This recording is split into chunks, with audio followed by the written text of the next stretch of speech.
Okay, for this last video, which is very optional, let's check out a couple of variations that people can hit you with during an assessment.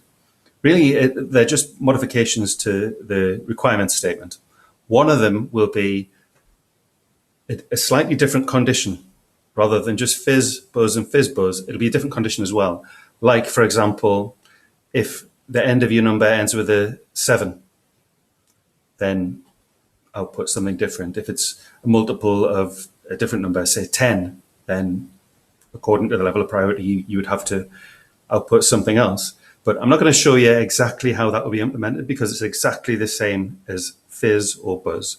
Of course, if you needed to convert the integer into a string, you do that and you use substring in the example of if the number ends with a 7.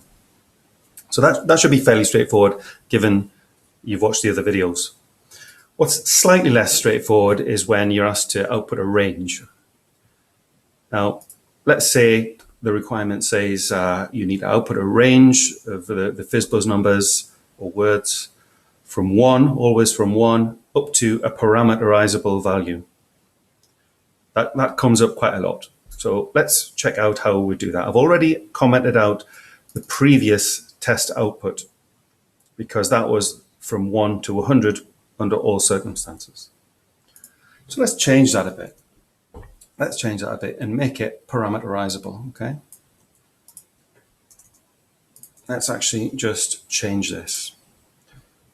Put a parameter in. I'm going to keep the ranges very low because I don't want to bore everybody counting out the exact number of results that we need. So for this purpose, let's stick to 5. Let's have 5 for this first one. And that is our result. Okay, that's what we expect. The issue here is output FizzBuzz with a parameter hasn't been created. It's not a method that exists. So let's make it exist. Output FizzBuzz with a parameter in there. So let's put it in. 2. Okay. This is just to make it compile, by the way. This is not to provide the implementation. Now, the implementation is very easy. You might be able to see the implementation and be really tempted just to dive in there with the implementation. Don't do it because this is TDD. Certainly when you're demonstrating TDD, go through the red phase as well. Sometimes it feels a bit laborious, but at least you're demonstrating that you know red, green, refactor. Okay. Just a nominal amount to go into the to the call for where you print out the range there, just so that it compiles. Let's run the red phase. Let's assume this is going to be red. Now, it is. The implementation is very simple. I'm sure a lot of you have seen what it is already too. Okay.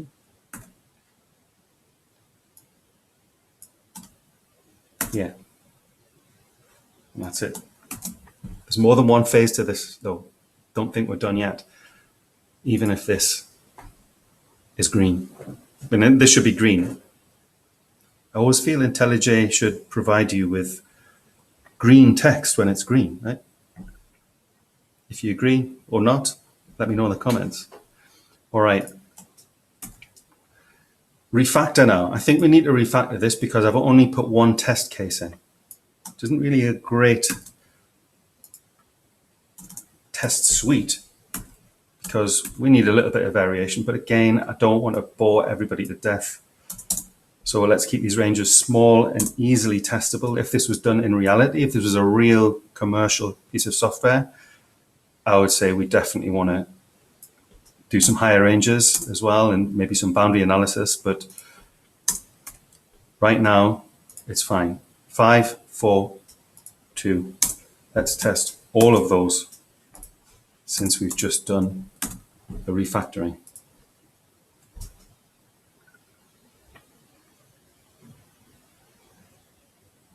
All right, okay. Now that works, great. Back into Fizz Buzz, because we need to do the outputting now, even though we've tested all of the code, right? We've tested all of the dependencies, but we still need to do the actual outputting. And the spec for this said, pass in a parameter. Right now we're passing a parameter which is 100. Now we could run that and just observe it. But if we want to run main, we can do it, of course, from the IDE here, just by running the play button. We could also do it from the command line. And it's convenient to be able to pass in parameters at that point. So check out passing in a parameter. I'm passing in a parameter of 4 here. Okay. So instead of passing 100 in there, let's pass in the first element of this parameter array, which is element 0. There you go, just like that. Now, of course, all of the parameters coming from the Java main call are going to be strings, so we're going to have to change that to an integer.